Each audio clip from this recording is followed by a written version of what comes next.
Hey guys, అందరికీ నమస్కారం. అందరూ మంచుకున్నారు కదా. ఈరోజు మన రెసిపీ ఏంటంటే దొండకాయతో కర్రీ చేస్తాము, ఫ్రై చేస్తాము, ఏదైనా చేస్తాము. కానీ పచ్చడి చాలా తక్కువ మంది చేస్తారు కదా. సో ఈరోజు మనం దొండకాయతో పచ్చడి చేయబోతున్నాం అనమాట.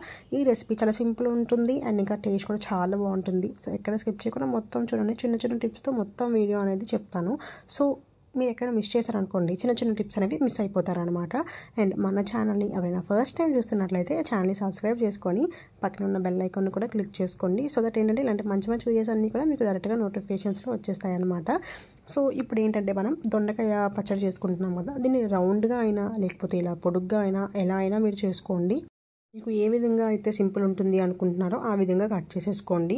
అండ్ ఇందులో పళ్ళు లాంటివి వేయొద్దు అనమాట. కొంచెం ముద్రపోయినవి, పళ్ళు అయిపోయినవి ఉంటాయి కదా, అలాంటివి స్కిప్ చేసేసి మీరు ఏంటంటే ఇలా ఉన్న వాటిని మీకు నచ్చిన సైజులో ఇలా కట్ చేసేసుకోండి. ఆల్రెడీ మనం గ్రైండ్ చేసేస్తాం కాబట్టి సో ఏం ప్రాబ్లం లేదు. కొంచెం పెద్దగా మనం కట్ చేసి పెట్టుకున్నా కూడా ఇప్పుడు అవన్నీ కట్ చేసేసుకున్న తర్వాత ఒక ప్యాన్లో ఆయిల్ని హీట్ చేసుకోండి. ఆయిల్ని హీట్ చేసుకున్న తర్వాత దొండకాయ ముక్కల్ని ముందు ఇలా వేసుకోండి అనమాట. డైరెక్ట్గా మీరు మిక్సీ వేసేయకుండా ఏంటంటే దొండకాయ ముక్కల్ని ముందుగా ఆయిల్లో వేసుకొని కొంచెం సేపు ఏంటంటే ఇలా మీరు మీడియం ఫ్లేమ్లో పెట్టుకొని మంచిగా ఫ్రై చేసుకోండి. అప్పుడు ముక్క ఏంటంటే లోపల వరకు పచ్చివాసన పోయి మంచిగా ఫ్రై అయ్యి పచ్చడి తినేటప్పుడు కూడా కొంచెం టేస్ట్ చాలా బాగుంటుంది అనమాట. ఇలా కొంచెం ఫ్రై అయిన తర్వాత ఇప్పుడు ఇందులోకి మీరు ఏం చేస్తారంటే కొంచెం సాల్ట్ని యాడ్ చేసుకోండి. సాల్ట్ని యాడ్ చేసుకున్న తర్వాత మళ్ళీ ఒకసారి మంచిగా బాగా కలపండి. అంటే ముక్కలకి కొంచెం ఆ సాల్ట్ పట్టే విధంగా ఏంటంటే మంచిగా ఫ్రై చేసుకోండి అనమాట.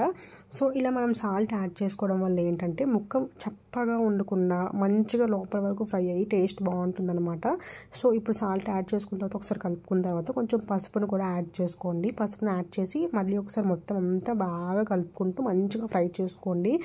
లో flame to medium flame adjust చేసుకుంటూ మంచిగా ఫ్రై చేసుకోండి.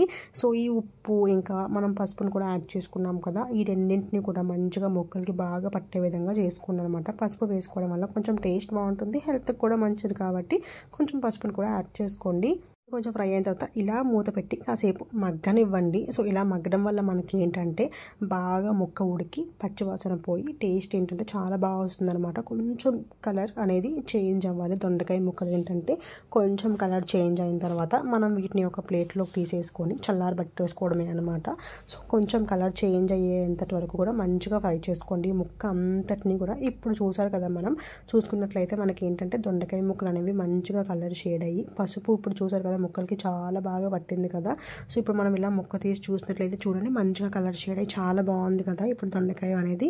సో ఇప్పుడు ఏంటంటే మీరు బాగా ఈ దొండకాయ ముక్కలు ఫ్రై అయిపోయాయి కాబట్టి స్టవ్ ఆఫ్ చేసేసుకొని ఇప్పుడు ఈ ముక్కలన్నింటినీ కూడా డైరెక్ట్గా మిక్సీలో వేసేయొద్దండి. సో వీటన్నింటినీ ఒక ప్లేట్లో వేసుకొని బాగా చల్లారబెట్టుకోండి. సో మిక్సీలో వేడిగా వేసేదానికన్నా చల్లారబెట్టి వేసుకుంటే మిక్సీ త్వరగా పోకుండా ఉంటుందన్నమాట. సో చూసారు కదా, ఇలా ఒక ప్లేట్లో ఏంటంటే దొండకాయ ముక్కలు అన్నింటినీ తీసేసుకోండి. ఇప్పుడు మళ్ళీ అదే ప్యాన్లో కొంచెం ఆయిల్ని యాడ్ చేసుకోండి. సో కొంచెం ఆయిల్ని యాడ్ చేసుకున్న తర్వాత అందులో కొంచెం పలుకులు ఇంకా కొంచెం ఏంటంటే మినప్పప్పు, కొంచెం మెంతులు కూడా యాడ్ చేసుకొని లో ఫ్లేమ్లో పెట్టుకొని మంచిగా ఫ్రై చేసుకొని లో ఫ్లేమ్లో పెట్టుకొని ఫ్రై చేసుకోవడం వల్ల పలుకులు కానీ మినప్పప్పు కానీ లోపల వరకు వెళ్ళి మంచిగా ఫ్రై అవుతుందన్నమాట. సో ఇప్పుడు ఉల్లిపాయలని కొంచెం గుండెలా కట్ చేసుకొని వాటిని పక్కన పెట్టుకొని ఉన్న ఉల్లిపాయలు ఏంటంటే ఇందులో వేసేసుకోండి. మనం ఇలా ఫ్రై చేసుకుంటున్నాం కదా పలుకులు, వాటిలో వేసేసుకొని అందులోనే పచ్చిమిరపకాయలు కూడా యాడ్ చేసేసుకోండి. ఆ ఉల్లిపాయ ముక్కలు మాత్రం చిన్న గుండెలా చేసుకున్న ఉల్లిపాయ ముక్కలు మాత్రం పక్కన పెట్టేసుకోండి.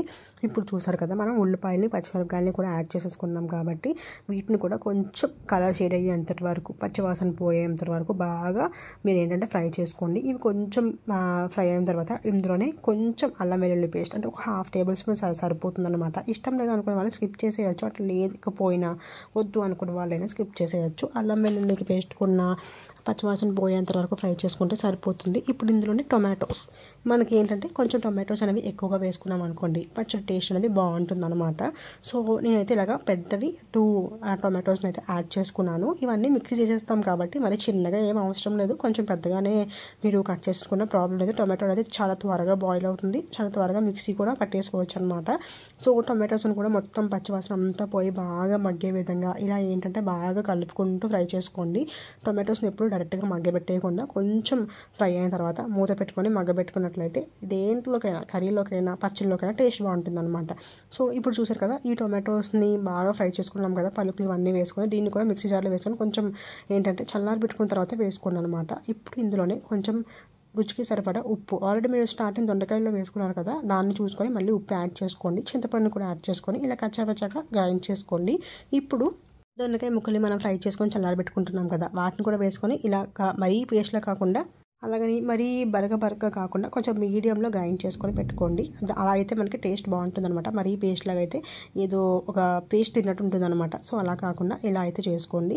ఇప్పుడు ఏంటంటే మళ్ళీ తాలింపు కోసం ఏంటంటే అదే ప్యాన్లో కొంచెం ఆయిల్ని యాడ్ చేసుకొని కరివేపాకు ఇంకా పోపు దినుసులు కూడా వేసుకొని ఇలాగా ఆ వెల్లుల్లిని కూడా కచ్చాపచ్చగా కొట్టేసుకొని ఆ వెల్లుల్లిపాయలు కూడా ఇందులో వేసేసుకోండి. చూసారు కదా, ఇప్పుడు ఇవన్నీ వేసుకున్న తర్వాత వీటిని కొంచెం అలా ఫ్రై చేసుకున్న తర్వాత ఇప్పుడు మనం ముందుగా గ్రైండ్ చేసి పెట్టుకున్నాం కదా ఈ పచ్చడిని ఏదైతే ఉందో ఈ పచ్చడిని కూడా ఇందులో వేసేసుకొని సో పచ్చడిని ఒకసారి మళ్ళీ ఒక 2 మినిట్స్ కలుపుకుంటూ మీడియం ఫ్లేమ్లో పెట్టుకొని మంచిగా ఫ్రై చేసుకోండి. డైరెక్ట్గా పచ్చడితో తినేసేదానికన్నా ఇలా తాలింపు పెట్టుకొని మీరు మళ్ళీ ఫ్రై చేసుకొని తిన్నట్లయితే చాలా బాగుంటుంది అనమాట. టేస్ట్ డైరెక్ట్గా కూడా తినేయచ్చు తాలింపు లేకుండా, కానీ ఇలా మళ్ళీ పొయ్యి మీద పెట్టుకొని కొంచెం మనం పచ్చడిని మళ్ళీ ఫ్రై చేసుకున్నాం అనుకోండి, అన్నంలోకి తినేటప్పుడైనా టేస్ట్ అయినా సరే చాలా బాగుంటుంది అనమాట ఇలా ఫ్రై చేసుకోవడం వల్ల. సో ఇప్పుడు ఇలా ఫ్రై చేసుకున్న తర్వాత ఇందాక మనం ఉల్లిపాయలని కొంచెం గుండెగా కట్ చేసినవి వదిలేసుకున్నాం కదా, ఆ గుండె ఉల్లిపాయలని ఇందులో వేసేసుకోండి. ఇలా వేసేసుకొని ఆ పచ్చడికి ఉల్లిపాయలకి ఏంటంటే ఆ పచ్చడి బాగా ఊరేలాగా కొంచెం సేపు మళ్ళీ కలుపుకోండి. ఇలా పచ్చి ఉల్లిపాయలు పైన వేసుకోవడం వల్ల ఏంటంటే టేస్ట్ బాగుంటుంది. ఏ పచ్చడిలోకైనా సరే ఇలా కొంచెం ఉల్లిపాయలు మీరు వేసుకున్నారనుకోండి పైన, సో టేస్ట్ బాగుంటుంది అనమాట. సో ఉల్లిపాయలు యాడ్ చేసుకున్న తర్వాత మళ్ళీ ఒక 2 మినిట్స్ పాటు అలా కలుపుకుంటూ మంచిగా ఫ్రై చేసుకోండి. సో ఏంటంటే మనకి పచ్చడి ఇలా మనకి మంచి స్మెల్ వస్తుంది అనమాట. ఫ్రై అయ్యే కొద్దీ చాలా మంచి ఫ్లేవర్తో మంచి స్మెల్ అనేది వస్తుంది.